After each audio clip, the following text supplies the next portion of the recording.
नमस्कार, सत श्री अकाल, राम राम सर, खम्मा गणी वणक्कम प्रणाम। आप सभी को ऑल्ट न्यूज मीडिया में फिर से स्वागत है। मैं आपकी होस्ट गायत्री देवी, जुड़े मैं अभिषेक तिवारी शो। बड़ी तड़तड़ाती हुई न्यूज आ रही है। कपिल सिब्बल के दिल में छाले पड़ गए हैं। कपिल सिब्बल इस वक्त उतर गए हैं मैदान में। उन्होंने कहा ऐसे कैसे हो सकता है, ये जज जो मेरे काबू में रहते हैं, ये जज जिनको मैं अपनी उंगलियों पे नचाता हूँ, ये जज जिनको मैं ऐसे तैसे ऐरा गैरा, हाईकोर्ट जजेस की क्या वैल्यू है कपिल सिब्बल के सामने। कपिल सिब्बल तो सुप्रीम कोर्ट जजेस के सामने डील करते हैं। एक अनोखी मांग के साथ उतर आए हैं and this is really shocking. क्या ये कर पाएंगे? Because there has never been an instance of impeachment of any of the जजेस, डिस्पाइट द फैक्ट कि हम अपनी जुडिशरी को बहुत क्रिटिसाइज करते हैं कि भारत का सुप्रीम कोर्ट, भारत की judiciary still is the best. मैं वर्ड इस्तेमाल कर रही हूँ, दी बेस्ट। अमेरिका में तो पॉलिटिकल पार्टीज अपॉइंट करती हैं जजेस को। जस्ट आपकी इंफॉर्मेशन के लिए बता दूं। Abhishek, a very warm welcome over to you. जय श्री राम।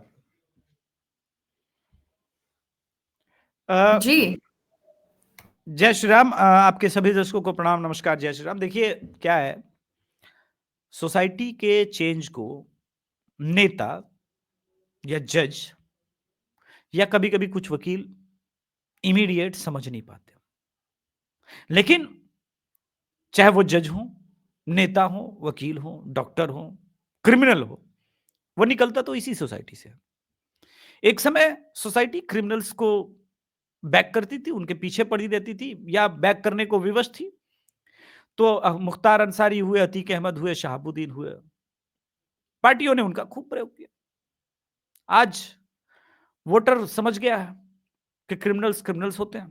तो उसी प्रकार से जज, आप आप जस्टिस खन्ना जी को देख लीजिए, संजीव खन्ना जी को, उनकी आयु क्या होगी? 60 ऑलमोस्ट। यानी जिस समय में उनका एजुकेशन सिस्टम हुआ था, उस वक्त भारत के लोगों के नसों में सेकुलरिज्म का इंजेक्शन दिया जा रहा। तो ऑब्वियसली वो सोच रहे, समय बदला है 2014 के बाद, खास करके जब सोशल मीडिया आया। अब समाज जब बदल रहा है और समाज, हिंदू समाज उठ करके अपनी बात कर रहा है, तो भाई इसी सिस्टम में जज भी बैठे हो। जज इंडिपेंडेंट नहीं हो सकते, सोसाइटी का प्रभाव पड़ना है। आज कपिल सिब्बल कितना भी चिल्ला ले, लेकिन वो भूल गए कि कल जस्टिस गवई ने परसों उनके मुंह पे क्या तमाचा मारा था। ओबीसी रिजर्वेशन जो है उसमें मुसलमानों के प्रतिनिधित्व को लेकर के जस्टिस गवई ने कह दिया कपिल सिब्बल को कि नहीं नहीं नहीं, बाबा साहब अंबेडकर का रिजर्वेशन का प्रभाव जो है प्रावधान, ये कहीं से भी जो है ना रिलीजियस बेसिस पे नहीं था, ये कास्ट बेसिस पे ही था। और कलकत्ता सरकार को, वेस्ट बंगाल सरकार को वही वैसे ही काम करना पड़ेगा। हार गया। दूसरी बात, अभी जो कह रहे हैं, चूंकि अब हारे हुए, लाइमलाइट वापस लेना है, तो ये शेखर यादव जी पर आया इंपॉर्टेंट। अभी मैंने कुछ दिन पहले आपके एक शो में कहा था कि भाई जज हो या कोई भी, वो बीजेपी जो इस वक्त पॉलिटिक्स कर रही है, वो कास्ट बैरियर टूटेगा। लोग लिख रहे हैं ट्विटर पे कि भाई यादव बनाना है तो अखिलेश यादव मत बनाओ, शेखर यादव बना दो। क्योंकि उन्होंने जो बात कही है वो बात तर्कसंगत है। आप जजमेंट के नाम पर places of worship act allow कर रहे हैं और इस देश का मेजॉरिटी उसको आप कोर्ट जाने के अधिकार से छीन लेंगे, ये कैसे चलेगा? पॉइंट नंबर 2, आप वक्फ बोर्ड दे रहे हैं, वहां भी लोगों का कोर्ट जाने का अधिकार आप छीन रहे हैं। ये कमाल है भाई, और सब मुसलमानों के लिए हो रहा है। तो कोई तो जज उठेगा जो संविधान की बात करेगा, कोई तो जज उठेगा जिसको दिखेगा कि भाई बाबा साहब अंबेडकर के कॉन्स्टिट्यूशन में, शुरुआती कॉन्स्टिट्यूशन में प्रभु श्री रामचंद्र के राम दरबार की तस्वीर थी, वो किसने हटा दी? और बात बोल रहे हैं संविधान बदलने की। सो प्रॉब्लम गायत्री ये है कि अब हिंदू वोकल हो गया, हिंदू पहले एक बोलता नहीं था। एक चीज मैं जस्ट ऐड करना चाहती हूँ, क्योंकि मैं चाहती हूँ कि ये मेमोरी में फिट हो जाए व्यूअर्स की। हमारे संविधान के अंदर 52 पिक्चर्स थी, 52 पिक्चर्स थी, हिंदू देवी देवता, जैन, बौद्ध मुनि, इस तरीके से नटराज की, इस तरीके से 52 पिक्चर्स थी। उसके ऊपर मैंने अविनाश भाई के साथ बहुत पहले एक शो किया था। अगर व्यूअर्स रिक्वेस्ट करेंगे तो मैं दोबारा उसका लिंक डाल दूंगी so that people can watch. There were 52 pictures जो हमारे सनातन से रिलेटेड थी, जिसको धीरे धीरे चुपचाप 75 सालों में जब लोगों को नहीं पता चला, धीरे धीरे सब साफ कर दी गई। जी अभिषेक। इसी वजह से राहुल गांधी की वो जो संविधान वाली जो लाल बुकलेट थी ना, वो खाली थी, क्योंकि सारे पिक्चर्स तो पहले ही हटा दिए गए थे। Sorry for trolling. नहीं, सॉरी भी नहीं फील करता हूँ आजकल, ये मेरे अंदर नेचुरल आ गया है। पहली बार नहीं, गायत्री ने आज ही सुबह ऐसा है कि अभिषेक तू कुछ ज्यादा ही ये बोलने लगा है, हार्श। नहीं, नहीं, मैं ये पूछ रही हूँ कि इनको शेखर यादव के साथ क्या दिक्कत हो गई कि उनके पीछे नहा धोकर पड़ गए? मैं देख रही हूँ पिछले 24 घंटे में बैक टू बैक बयान दे रहे हैं। भाई साहब, इसको दिक्कत ये इसी से नहीं हुई है, और सिर्फ शेखर यादव नहीं बोल रहे हैं। आप देखिए, कर्नाटक आपने जज साहब को बुला के ठीक है बोल दिया, वो माफी मांग लिया, बात अलग, लेकिन जनता तक मैसेज पहुंच गया। अभी कर्नाटका के हाई कोर्ट के जज साहब ने कह दिया, ये जो मुसलमान एरिया बने हुए हैं, पाकिस्तान छोटे छोटे बने हुए हैं, तो भाई साहब उसने क्या गलत बोला? आप तो खुद ही कह रहे हो कि मुसलमान एरिया से कैसे रामनवमी का जुलूस निकल रहा है, सॉरी जुलूस नहीं, शोभा यात्रा, फ्लो में बोल गया, शोभा यात्रा रामनवमी की कैसे निकल रही है मुसलमान एरिया से? आपने खुद बनाया मुसलमान एरिया, उस मुसलमान एरिया को पाकिस्तान बोल दिया, तो आपको तकलीफ क्यों? पाकिस्तान क्यों? दिक्कत कहां है? आप आपका जो है ना डिफेंस बार बार कमजोर हो जाता है। जब इंडिया पाकिस्तान का मैच होता है और T20 का एक मैच हार गई इंडियन टीम, दिल्ली के में, फुलवारी शरीफ में, हजरतगंज में पटाखे चले थे ना पाकिस्तान की जीत पर, तो उसको क्या बोलूं मैं? उसको मुस्लिम एरिया बोलूं? या वो वही माइंड सेट है जो करना चाह रहा है? जब इस देश में कोई एक मौलाना उठ के खड़ा होके कहता है कि इस देश के संविधान को हम हटा देंगे, बाबा साहब के संविधान को जिस दिन हम सड़क पर आ गए, तो वो क्या था? मैं पूछना चाहता हूं, वो क्या था फिर? वो कौन सा थ्रेट था? इस देश में जब मौलाना ये कहता है कि सड़कों पर उतरो और उतर के प्रतिकार करो, भारत को बंद करो, उससे भारत की जीडीपी में, भारत के फॉरेन इन्वेस्टमेंट में असर पड़ता है, लोग समझते हैं कि अराजकता फैल रही है, उसको हम क्या समझे? कपिल सिब्बल के कहने से नहीं ना होगा। हम चेक करेंगे कि वास्तविकता में यहां पर हो क्या रहा है, और जो हो रहा है उसको चाहे वो ठीक है, वो वकील हो तुम, जज तो वही इंटरप्रेट करेगा जो वो भी देखेगा, और दिख रहा है सामने सब कुछ। और जब सामने सब अभी लोग कह रहे हैं, रुकिए, एक इस पे बहुत अच्छा बात याद है। एक विपक्ष का नेता बोला है, तो भाई किसने मना किया बांग्लादेशियों को वापस बुलाने से? मना किया? सारे भारत के मुसलमान क्या बांग्लादेश को लेकर के डिफेंड कर रहे हैं कि भाई भारत सरकार क्यों नहीं बुला लेती हिंदुओं को बांग्लादेश से? अरे बेशर्मो, तुमने शाहीन बाग के नाम पर और सीएए के नाम पर पूरे देश में शाहीन बाग बनाने का प्रयास किया। वही तो वो मोदी कर रहे थे। वो आ गया होता तो आज इस हिंदू मुसीबत में नहीं होते। तो तुम्हारी हिपोक्रेसी का ये जो तुमने मास्क पहना था, उसको हिंदुओं ने तुम्हारे मुंह से नोच के फेंक दिया। अब साफ साफ दिख रहा है कि तुम में और भेड़ियों में कोई फर्क नहीं है। अब तुम लाख सेकुलरिज्म का राग अलापो, चाहे वो शेखर यादव हो या फिर कोई और जस्टिस, वो ये बात बोल ही देगा। एक और उदाहरण दे देता हूं, कपिल सिब्बल को याद होना चाहिए। तमिलनाडु के अंदर गायत्री एक गांव है, बहुत ध्यान से सुने ये लोग, और चाहे तो शॉर्ट्स बना ले इसका। तमिलनाडु के अंदर एक गांव था जहां पर मुसलमान मेजोरिटी में थे। वो मद्रास हाई कोर्ट पहुंच गए और मद्रास हाई कोर्ट में पिटीशन डाला, चूंकि ये गांव पूरा का पूरा मुसलमानों का है, तो इधर पर कुछ ही हिंदू हैं, तो ये पूजा पाठ, देवी देवता, ये सब मंदिर जो है, ये सब नहीं होने चाहिए, हमारे शरीयत के अगेंस्ट में। इस पर बड़ा अच्छा मद्रास के हाई कोर्ट के जज ने जवाब दिया, इस हिसाब से तो पूरे भारत में ईद नमाज ये सब बंद कर देनी चाहिए, क्योंकि मेजोरिटी में हिंदू है, भागो यहां से। महत्वपूर्ण ये नहीं है गायत्री, महत्वपूर्ण ये है कि सेकुलर कॉन्स्टिट्यूशन के बीच में, संविधान के बीच में वो खुलेआम बदमाशी करता है जैसे ही मेजोरिटी होती है, और वो जाता है। आपने नहीं पढ़ा कि झारखंड में, केरला में कई गांव है जहां अब फ्राइडे को छुट्टी हो रही है, संडे को नहीं। निजाम बदल गया ना, भारत के अंदर ही हो रहा है ना बदलाव। और कपिल सिब्बल कभी मुझसे मिले तो मैं उनको सिखाऊं कि यार बकैती एक तरफ, वास्तविकता है एक तरफ। खैर वो नहीं सीखेंगे, क्योंकि उनके उनके बच्चों का भविष्य सेटल डाउन है, वो तो विदेश भाग जाएंगे जब इस प्रकार की कोई चीज हो। लेकिन हम कहां जाएंगे, हमें तो अपनी लड़ाई लड़नी है। जी, बहुमत की इच्छा, बिल्कुल सही बयान है। देखिए, बहुमत की इच्छा से चलेगा और चलना पड़ेगा। देखिए, एक और बात है, चलना देखिए, पड़ेगा। उन्होंने वर्ड बहुमत इस्तेमाल किया, इसमें भी एक ट्रिक है जो लोगों ने समझा नहीं। बहुमत वर्ड यूज किया है उन्होंने, ये हिंदुओं के लिए भी एक वो है कि आप जब तक बहुमत में हो आप सेफ हो, जिस दिन हाँ आप वो, माइनॉरिटी में आ गए आप तो सेफ नहीं हो। इन्हीं का उसी उसी इवेंट पे, बीएचपी का एक इवेंट था, वहां इनवाइटेड थे एज अ चीफ गेस्ट।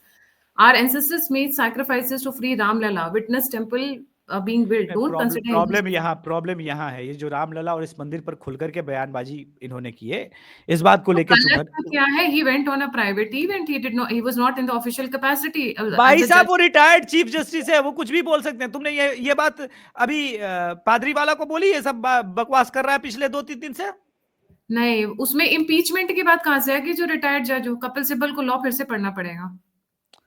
देखिए, कपिल सिब्बल इस वक्त परेशान है, क्योंकि मैंने बताया ना कि जस्टिस गवई ने वो आरक्षण वाले पूरे मुद्दे पे उसको डांट लगाई है। अब हारा हुआ आदमी है, देखिए क्रेडिबिलिटी बनाने के लिए कुछ तो वापस करना पड़ेगा ना, तो फिर नया ड्रामा रच रहा है और कोई बात नहीं है।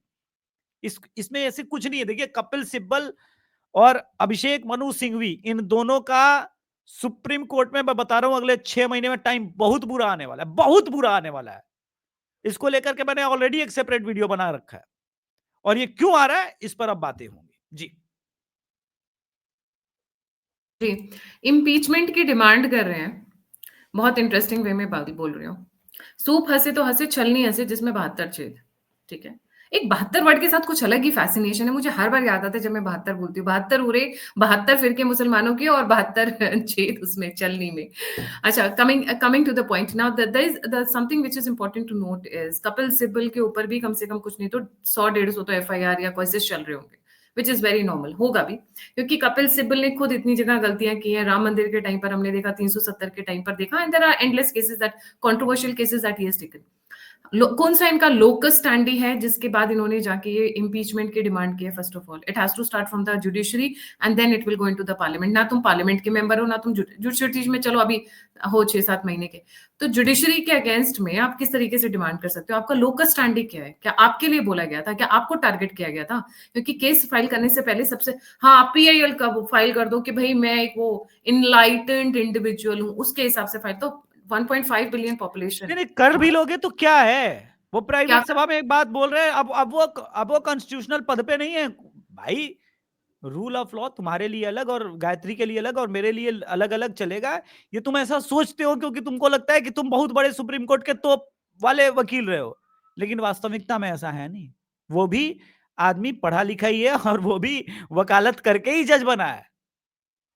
वो ऐसा नहीं है कि उसको लॉ की जानकारी नहीं है और उसको ये पता नहीं था कि ये जो मैं बोल रहा हूं ये चीजें प्रसारित होंगी तो लोग का क्या रिएक्शन हो सकता है। सब पता है, तब भी बोला है, तो उसने भी तो अपना डिफेंस तैयार जुडिशियल रखा होगा। अकाउंटेबिलिटी, ये कह रहे हैं जुडिशियल अकाउंटेबिलिटी। जुडिशियल अकाउंटेबिलिटी तब कहाँ चली गई थी? कौन से बिल में चली गई थी? जब आपने रिटायर्ड जजेस को अपनी पार्टी में लिया और फिर वो वापस जजेस की फॉर्म में आ गए। इस तरीके के कितने केसेस हैं जिनको मैं इलाबोरेट नहीं करूंगी, अभी बहुत लंबा हो जाएगा। वो टॉपिक भी नहीं है। देखिए, ये हमने तो ये भी देखा है कि पहले लोग राज्यसभा सांसद बनते हैं फिर जज बनते हैं। छुपा है क्या? ये सब तो पता ही है ना। और वो भी एक जने तो चीफ जज सीजीआई बन गए, वहां तक पहुंचे। तो बताइए। भैया, ये ज्ञान, ये नया भारत, ये पुराना नया भारत पे एक वकील और रो रहा था कि बताओ ऐसा भारत है। मुझे दुख होता है ये भारत को सोच के। वो थापर के शो में रो रहा था। थापर खुद ही चली परेशान है कि वो जाएगी, आपके पास पैसे की कमी नहीं है और दुनिया पूरी खाली पड़ी हुई है, जहां जाने चले जाइए। नहीं नहीं, आपको नहीं आप पसंद नहीं आता, नहीं, चले जाइए। मैं ये नहीं कहता, नहीं नहीं, मैं गायत्री ये नहीं कहता। तुम यहीं रहो, देखो तुम्हारी छाती पर अभी मूंग दलूंगा। ये सब कोई बकवास नहीं है भाई साहब। तुम रहो, देखो, यही नया भारत है। आसानी से नहीं, जिस जितना हम नयनतारा भी सहगल खेलेंगे को, उतना खिलाएंगे। भाई नहीं नहीं, क्या बात कर रही हो गायत्री? जिस नयनतारा सहगल ने 1984 में सिख दंगों के बाद अवार्ड ले लिया और उसको भारत असहिष्णु नजर नहीं आया क्योंकि वो नेहरू परिवार से बिलोंग करती है, और 2015 में उसको भारत असहिष्णु नजर आया और अपना अवार्ड लौटा दिया। भैया वो ठीक है, तुम लौटा दो और हमको कोई फर्क नहीं पड़ता है। इनफैक्ट ज्यादा बोलोगी तो छीन लेंगे अवार्ड। और बताओ, कोई फर्क नहीं पड़ता। ये जो दवे रो रहे हैं, ये जो मुश्किल में है नया भारत उनके लिए और करण थापर के लिए। करण थापर का तो समझ सकते हैं भाई साहब, नेहरू परिवार से डायरेक्ट रिलेशन है, तो चलो ठीक है। अब उनका परिवार सत्ता में नहीं है तो दिक्कत तो है, किंतु इसके लिए दिक्कत ये नहीं है। दिक्कत ये है कि भाई साहब सारे एनजीओ जो चलाते थे, सारी फंडिंग के सोर्सेस मोदी ने बंद कर दिए। रात को दारू पार्टी चलती थी, सुबह में चिकन पार्टी और उसके बाद पहुंच जाते थे मुसलमानों के अधिकार के लिए कोर्ट में, जज साहब खड़े होकर बोलते थे यस यस सर, बताइए क्या केस। वो नहीं हो रहा है तो दिक्कत है। तो आपको रहना भी यही है, जा भी नहीं सकते बाहर, कुत्ता भी नहीं पूछ रहा मेरे यूएस में, इनको इनको रहना भी यही है। तुम देखोगे अभी कुछ नहीं हुआ, अभी कुछ नहीं हुआ, अभी तुम देखोगे कि कैसे इस देश के हिंदुत्व का अभी तो ये बाल्यकाल है, और जब युवा अवस्था को प्राप्त करेगा तो सबसे खतरनाक मोड में होगा। किशोरावस्था सबसे खतरनाक मोड होगा, और वो सुनेगा नहीं तुम्हारी, तुम्हारी छाती पे चढ़ के भगवा झंडा गाड़ेगा, और वो होगा, तुम देख लो, सारे दौड़ाए जाएंगे, ये सब लोग जो है ना सड़कों पे दौड़ाए जाएंगे, वो समय आ रहा है। खैर मिर्ची सबको लगे प्रशांत यादव को और बाकी सभी जजेस को, इन हाउस इंक्वायरी ऑलरेडी हो रही है, but he is out of the legal system, he can not be impeached. इतना पढ़े लिखे हैं, आई एम श्योर कुछ ना कुछ वो लूप होल ढूंढ कर तभी बात कर रहे होंगे, but anyways it's not going to happen, we know that very well. Limelight में आजकल कपिल सिब्बल जब लाइमलाइट से बाहर चले जाते तो एक स्टेटमेंट देके वापस आ जाते हैं, क्योंकि उनको भी लगता है कि थोड़ा सा तो मेरे बारे में बात होती रहनी चाहिए, ऐसे कैसे हो सकता है कि मेरे बारे में बात नहीं हो रही हो। Yes, thank you so much Abhishek for joining. जाने से पहले व्यूअर्स से रिक्वेस्ट है, don't forget to like, subscribe and share the alternate media and the Abhishek Tiwari show. अगर आप कंट्रीब्यूट करना चाहते हैं, फीडबैक देना चाहते हैं, हमसे जुड़ना चाहते हैं, हमें सपोर्ट करना चाहते हैं, बहुत मेहनत लगती है, बहुत कमिटमेंट चाहिए होती है आपको अपडेट रखने के लिए, तो सभी के सभी लिंक्स डिस्क्रिप्शन बॉक्स में। जय हिंद, जय श्री राम, हर हर महादेव।